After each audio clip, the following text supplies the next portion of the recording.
All right, number 75 on 5.2.5 PWS. I almost blanked out on that.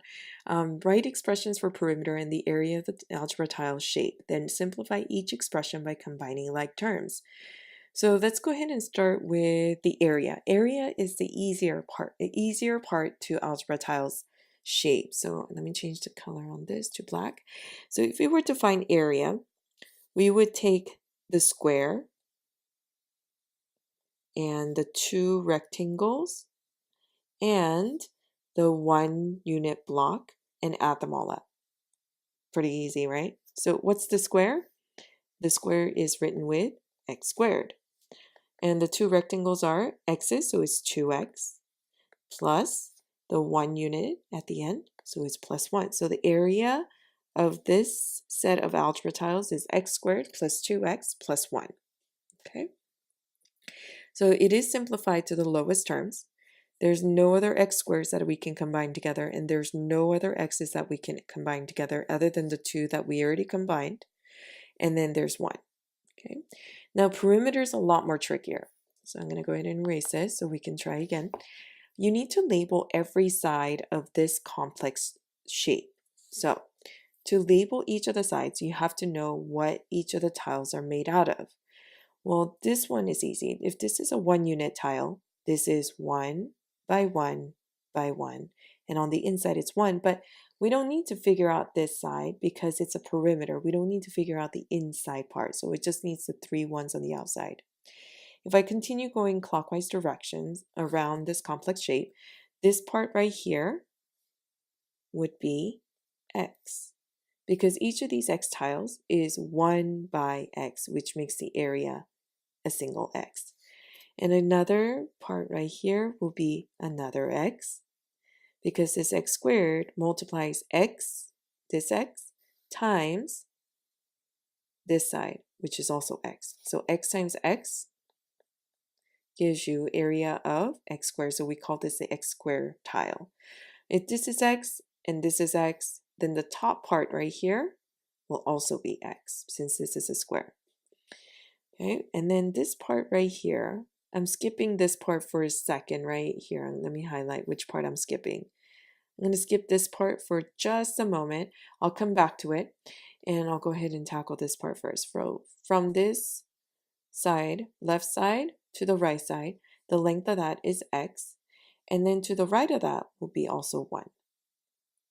Okay, so we're going back to the tricky part, this guy right here.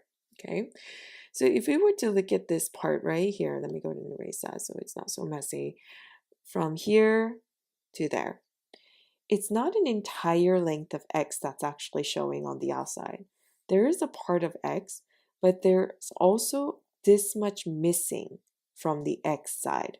And that side, as we already know, is the length of 1 and another length of 1, which makes it 2. So it's actually x minus 2 for this short side of the square. Okay. Now, where it says then combine each expression by combining like terms, this is when it comes to play.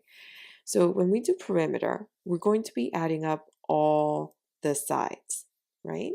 So if we add up all the sides, I'm going to go ahead and begin my walk. This is my little man. He's going to go clockwise direction and start from x. So I'm going to go ahead and write down each part that I go over, x right here with x.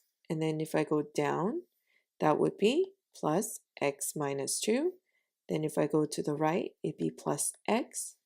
Down again, plus 1, 2, 3, 4. So I'm just going to go ahead and put 4 right there. Okay. And then another part of the way walk there is x, and another walk to the other side is plus x. And the last walk that brings us home is x. Hopefully I was able to squeeze that in. Now we get to combine like terms. The like terms are wherever you see the same x's without any squares or cubes or anything attached to it. So if it's in front of the variable like this, that's totally fine. It's still considered to be an x term. So here's 1, 2, 3, 4, 5, and 6. So that makes it 6x. And we just combine the like terms for x. just like that, okay? And then the next part would be -2 plus 4.